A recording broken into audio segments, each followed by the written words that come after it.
Assalamualaikum warahmatullahi wabarakatuh. Perkenalkan, nama saya Natasha Putri Kirana dengan NIM 2401050316 dari Rombal H. Di sini saya akan mengerjakan tugas susulan ujian tengah semester mata kuliah bimbingan konseling yang diampu oleh Ibu DRA Sri Sami Asih MKes. Di sini saya akan menjelaskan bimbingan dan konseling. Yang pertama, mengapa bimbingan dan konseling itu perlu dilakukan di sekolah? Bimbingan dan konseling adalah dua metode layanan yang berusaha mendukung individu dalam proses pertumbuhan pribadi, seperti dukungan siswa baik secara individu maupun kelompok agar dapat berfungsi secara mandiri dan berkembang dengan maksimal melalui arahan langsung dan pendampingan sosial, pengajaran serta bimbingan karir dan melalui beragam jenis layanan dan aktivitas. Yang selanjutnya ada pengertian bimbingan dan konseling. Bimbingan dan konseling merupakan upaya membantu siswa atau peserta didik dengan menciptakan lingkungan positif, dilakukan secara tersusun dan berkesinambungan dengan tujuan agar siswa dapat memahami dirinya sendiri sehingga dapat mengatur diri dan bertindak secara normal sesuai dengan kebutuhan perkembangan. Selanjutnya ada persamaan. Bimbingan dan konseling memiliki kesamaan dalam hal tujuan, yaitu membantu individu menjadi mandiri. Keduanya dapat dilaksanakan selama masa sekolah melalui program-program yang dirancang oleh pihak sekolah serta tetap mengikuti norma-norma yang berlaku di masyarakat. Keduanya membantu individu untuk berkembang dalam semua bidang. Bimbingan dan konseling merupakan satu kesatuan di mana konseling merupakan bagian dari layanan bimbingan. Keduanya menggunakan aspek psikologi dalam menangani permasalahan dan pemberian solusi. Selanjutnya, terdapat perbedaan bimbingan dan konseling. Aspek perbedaan terletak pada isi kegiatan serta pihak yang melakukannya. Dari sisi materi, bimbingan lebih berfokus pada pemberian informasi dan pengumpulan data yang mengacu atau mengenai siswa yang dibimbing dengan penekanan pada tindakan pencegahan. Konseling itu biasanya dilakukan secara langsung melalui pertemuan tatap muka antara konselor dan konseli. Dari segi pelaksanaan, bimbingan dapat diberikan oleh orang tua, wali kelas, kepala sekolah, guru, ataupun orang dewasa lainnya. Sedangkan konseling hanya bisa dilakukan oleh individu yang memiliki keahlian dalam bidang tersebut seperti psikolog ataupun psikiater yang memiliki bentuk khusus dari bimbingan diberikan oleh konselor kepada konseli. Tujuannya dari bimbingan dan konseling pada dasarnya memiliki tujuan utama untuk membantu individu berkembang secara optimal, mandiri, serta mampu menyesuaikan diri dengan lingkungan. Layanan ini tidak hanya berfokus pada penyelesaian masalah, melainkan juga berperan dalam upaya pencegahan, pengembangan, dan membentuk kemampuan individu agar berfungsi secara sehat dalam kehidupan sehari-hari. Bimbingan dan konseling pada dasarnya memiliki tujuan utama untuk membantu individu berkembang secara optimal, mandiri, serta mampu menyesuaikan diri dengan lingkungan. Layanan bimbingan konseling ini tidak hanya berfokus pada penyelesaian masalah, melainkan juga berperan dalam upaya pencegahan, pengembangan, dan membentuk kemampuan individu agar berfungsi secara sehat dalam kehidupan sehari-hari. Fungsi dari bimbingan konseling yang pertama ada fungsi pemahaman, yaitu untuk mengenali diri, potensi diri, minat, dan bakat yang dimiliki. Selanjutnya, fungsi pencegahan yaitu siswa tidak terjerumus pada hal-hal yang negatif yang merugikan dirinya sendiri maupun lingkungan di sekitarnya. Selanjutnya ada fungsi pengentasan, memberikan bantuan kepada siswa yang memiliki masalah, baik masalah pribadi maupun sosial atau akademiknya. Dan yang selanjutnya adalah fungsi pengembangan. Fungsi pengembangan tidak hanya berorientasi terhadap pencegahan masalah, tetapi juga mencakup masalah yang untuk pemecahan masalah, tapi juga untuk memfasilitasi pertumbuhan potensi peserta didik. Selanjutnya orientasi BK. Orientasi BK merupakan fokus utama pandangan konselor ketika memberikan layanan yang mencakup tujuan, sasaran, serta metode pelaksanaan. Orientasi BK ada orientasi perseorangan, yaitu menekankan bahwa konselor memberikan layanan dengan fokus pada setiap individu. Prinsip yang perlu diperhatikan dalam orientasi ini, orientasi perkembangan, yaitu perkembangan menjadi inti dari layanan bimbingan konseling. Masalah yang dialami klien dianggap sebagai hambatan dalam proses perkembangan. Oleh karena itu, peran konselor maupun guru BK adalah membantu menghilangkan hambatan tersebut, sekaligus mendorong dan memfasilitasi peserta didik agar bisa berkembang secara optimal. Selanjutnya, orientasi permasalahan. Dalam kehidupan, manusia pasti akan menemui berbagai hambatan dan tantangan. Di sekolah, guru BK memiliki tanggung jawab untuk memperhatikan dan membantu peserta didik yang mengalami masalah. Fungsi orientasi permasalahan ada fungsi pencegahan, fungsi pengentasan, fungsi pemahaman, dan fungsi pemeliharaan. Asas-asas bimbingan dan konseling. Yang pertama ada asas kerahasiaan, yaitu konselor itu harus menjaga kerahasiaan dari konseli terkait masalah ataupun curhatannya kepada konselor. Selanjutnya ada asas kesukarelaan, yaitu konselor mau bersukarela mendengarkan terkait permasalahan. Yang ketiga ada asas keterbukaan, yaitu konseli dapat terbuka kepada konselor agar konselor dapat memberikan pemecahan masalah secara tepat. Selanjutnya asas kekinian. Konselor itu harus mengikuti perkembangan zaman sekarang dalam menangani masalah. Selanjutnya asas kemandirian, yaitu dalam asas ini konselor itu memberikan kesempatan kepada siswa agar dapat meningkatkan kemandirian siswa. Selanjutnya ada asas keterpaduan, yaitu adanya keterpaduan antara siswa dan guru agar tidak menimbulkan masalah baru ketika tidak padu antara guru dan murid.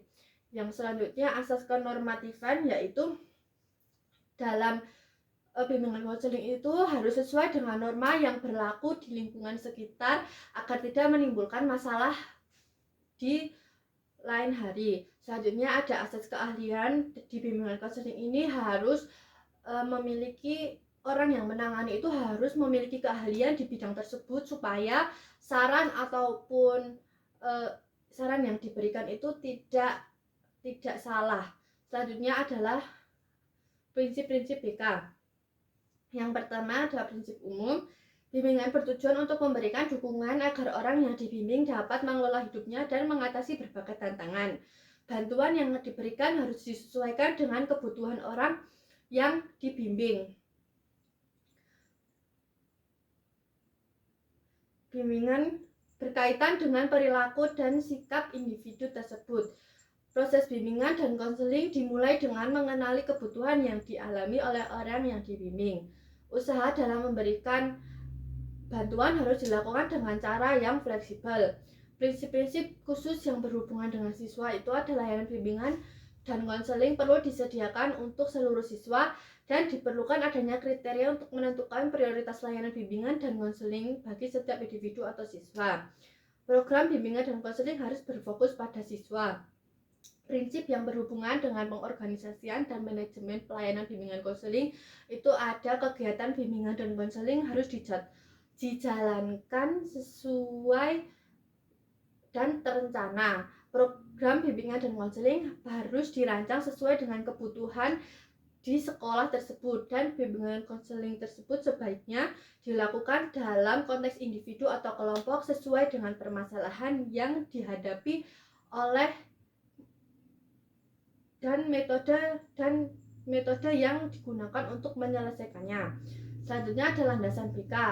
Yang pertama ada landasan filosofis, yaitu berdasarkan filosofis itu mengakui potensi peserta didik setiap individu dan menganggap pendidikan sebagai proses pembentukan manusia seutuhnya. Selanjutnya landasan psikologis, yaitu memberikan pemahaman tentang individu seperti tingkah laku, perkembangan, dan potensi yang harus dikembangkan, dan landasan ini mencakup teori psikologi.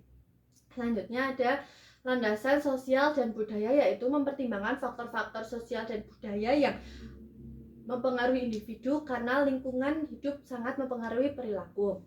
Selanjutnya landasan religius, di mana pada landasan religius ini mengacu pada keyakinan dan nilai-nilai agama yang menjadi pedoman. Konselor harus memposisikan klien sebagai makhluk Tuhan dan profesi konselor sebagai medan ibadah dengan fokus pada teladan perilaku religius. Selanjutnya landasan pedagogis, yaitu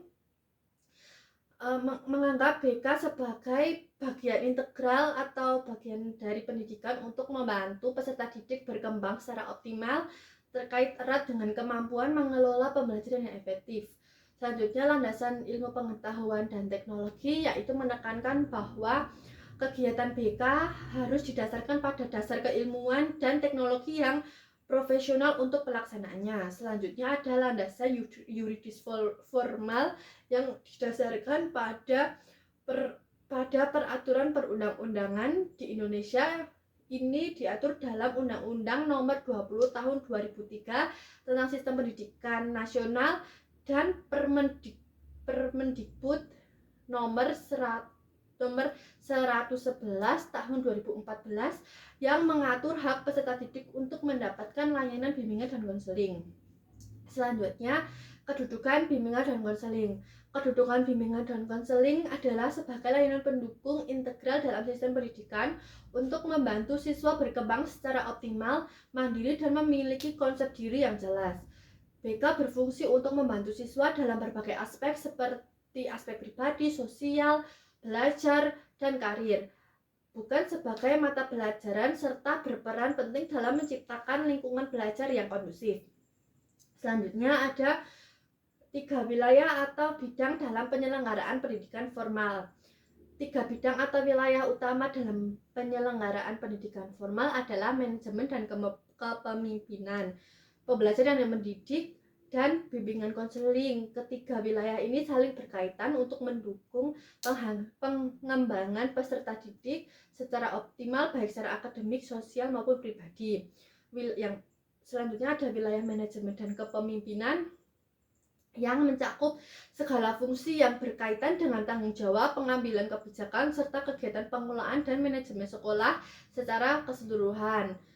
Ini termasuk ke perencanaan, pengadaan staf, sarana dan prasarana, serta pengawasan.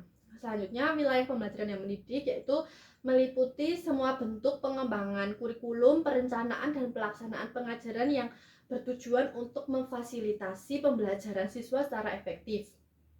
Selanjutnya ada wilayah bimbingan dan konseling yang memandirikan, yaitu berfokus pada kegiatan dan fungsi yang membantu siswa mengembangkan potensi diri, mengatasi masalah, dan meraih kemandirian dalam berbagai aspek kehidupan mereka. Selanjutnya ada keunikan dan keterkaitan tugas guru dan konselor. Keunikan guru adalah fokus pada pengajaran materi pembelajaran sehari-hari dan pengembangan akademik siswa. Sedangkan keunikan konselor adalah pada layanan bimbingan dan konseling untuk membantu siswa mengatasi masalah pribadi, sosial, dan emosionalnya. Keterkaitan keduanya sangat erat karena keduanya bekerja sama untuk mencapai tujuan pendidikan secara menyeluruh. Di mana guru dan konselor saling merujuk masalah dan informasi untuk mendukung perkembangan holistik siswa. Karakteristik pribadi yang perlu dimiliki pendidik abad 21 dalam memberikan layanan bimbingan dan konseling dan komunikasi empati guru BK. Yang pertama ada empati, yang kedua ada kesabaran dan ketekunan, yang ketiga ada komunikasi efektif, dan selanjutnya ada fleksibilitas dan adaptabilitas, selanjutnya integritas dan keteladanan, dan refleksi dari sikap pertumbuhan. Kompetensi profesional yang perlu dimiliki pendidik abad 21 dalam memberikan layanan bimbingan dan kemampuan komunikasi ada kompetensi pedagogik, kompetensi kepribadian, dan kompetensi sosial. Yang terakhir kompetensi profesional. Untuk soal selanjutnya adalah Anda bukan calon guru BK, melainkan calon guru kelas sekolah dasar, namun pengetahuan tentang penyelenggaraan bimbingan dan konseling adalah suatu hal yang penting. Pengetahuan antara lain tentang fungsi BK, orientasi BK, dan asas-asas BK dapat ditetapkan oleh guru dalam memberikan pelayanan pendidikan atau pembelajaran pada peserta didik dan coba beri gambaran terkait penerapan tersebut. Sebagai guru kelas sekolah dasar tidak harus menjadi konselor profesional, namun memiliki pengetahuan dasar BK yang akan membantu dalam meningkatkan empati terhadap siswa, menciptakan lingkungan yang belajar yang positif, menangani masalah siswa secara dini, dan membimbing perkembangan karakter dan sosial anak sejak usia dini. Fungsi bimbingan dan konseling dalam pembelajaran dan penerapan oleh guru kelas.